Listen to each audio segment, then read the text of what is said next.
तो आप सभी का स्वागत है हमारे इस चैनल सनातन भक्ति संगम में। आज हम बात करने वाले हैं हनुमान जी और संजीवनी बूटी, एक अद्भुत कथा। तो चलिए शुरू करते हैं। लंका का युद्ध अपने चरम पर था। भगवान श्री राम और रावण के बीच धर्म और अधर्म की निर्णायक लड़ाई लड़ी जा रही थी।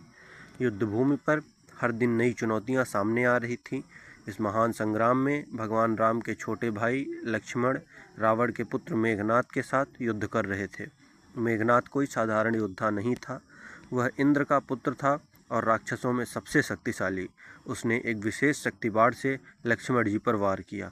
बाण लगते ही लक्ष्मण जी मूर्छित होकर भूमि पर गिर पड़े। उनका शरीर शिथिल हो गया, सांसें मंद पड़ने लगी और पूरे शिविर में शोक की लहर दौड़ गई। श्री राम की आंखों में आंसू आ गए। उन्होंने अपने छोटे भाई को मृतप्राय देखकर करुण स्वर में कहा, यदि लक्ष्मण को कुछ हो गया तो मेरे जीवन का उद्देश्य ही समाप्त हो जाएगा। तुरंत वैद्यराज सुश्रेन को बुलाया गया। सुश्रेन ने लक्ष्मण की नाड़ी देखी और गंभीर स्वर में बोले, इनके प्राण अभी नहीं गए हैं, लेकिन जल्दी ही हमें एक विशेष जड़ी बूटी लानी होगी, संजीवनी बूटी। यह केवल हिमालय पर द्रोणगिरी पर्वत पर पाई जाती है। यदि इसे सूर्योदय से पहले लेकर आ जाएं तो लक्ष्मण की जान बच सकती है। अब समस्या थी समय की। लंका से हिमालय तक की दूरी बहुत अधिक थी, परंतु सभी की आशा एक ही महावीर पर थी, हनुमान जी। हनुमान जी ने श्री राम के चरणों में झुककर कहा, प्रभु आप केवल आदेश दीजिए, मैं अभी संजीवनी लेकर आता हूँ। चाहे पर्वत फोड़ना पड़े या आकाश उलटना पड़े, मैं रुकूंगा नहीं। हनुमान जी ने आकाश में उड़ान भरी। वे इतने वेग से चले कि आकाशवासी देवता भी आश्चर्य में पड़ गए। उधर रावण को जब यह बात ज्ञात हुई तो उसने हनुमान जी को रोकने के लिए कालनेमि नामक मायावी राक्षस को भेजा। कालनेमि एक साधु के वेश में मार्ग में एक झील के पास बैठा था। उसने हनुमान जी को रोका और कहा, पहले थोड़ा विश्राम करो, स्नान कर लो, फिर आगे बढ़ना।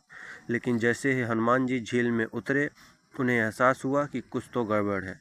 एक मगरमच्छ, जो एक अप्सरा थी और श्राप से मगरमच्छ बनी थी, उसने हनुमान जी को चिताया और बताया कि यह साधु वास्तव में रावण का दूत कालनेमि है।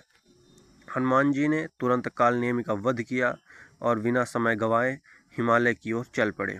हनुमान जी जब द्रोणगिरी पर्वत पहुँचे तो वहाँ उन्हें कई प्रकार की जड़ी बूटियाँ दिखाई दी। सभी की अपनी अपनी महक थी, अलग अलग आभा थी, लेकिन वे संजीवनी बूटी को पहचान नहीं पाए। अब समय बहुत कम था। तब हनुमान जी ने अपने पराक्रम और बुद्धि का उपयोग करते हुए वह पूरा पर्वत ही उखाड़ लिया और आकाश मार्ग से लेकर लंका की ओर चल पड़े। उनकी गति इतनी तीव्र थी कि उन्होंने समुद्र, पर्वत और आकाश सब पार कर लिए। लंका में सब लोग उन्हें पर्वत लेकर उड़ते देख आश्चर्यचकित रह गए। वैद्यराज सुश्रेन ने पर्वत से संजीवनी बूटी निकाली और लक्ष्मण जी के नाक में सूंघाई। कुछ ही क्षणों में लक्ष्मण जी की सांसें सामान्य हो गई। वे आंखें खोलकर उठ बैठे। शिविर में हर्ष की लहर दौड़ गई। भगवान राम ने हनुमान जी को हृदय से लगा लिया और कहा, हे पवन पुत्र, तुमने आज न केवल मेरे भाई को बचाया है, बल्कि मेरी आशा और संकल्प को भी जीवित किया है। मैं तुम्हारा यह उपकार कभी नहीं भूल सकता। इसी के साथ यह कहानी यहीं पे समाप्त होती है।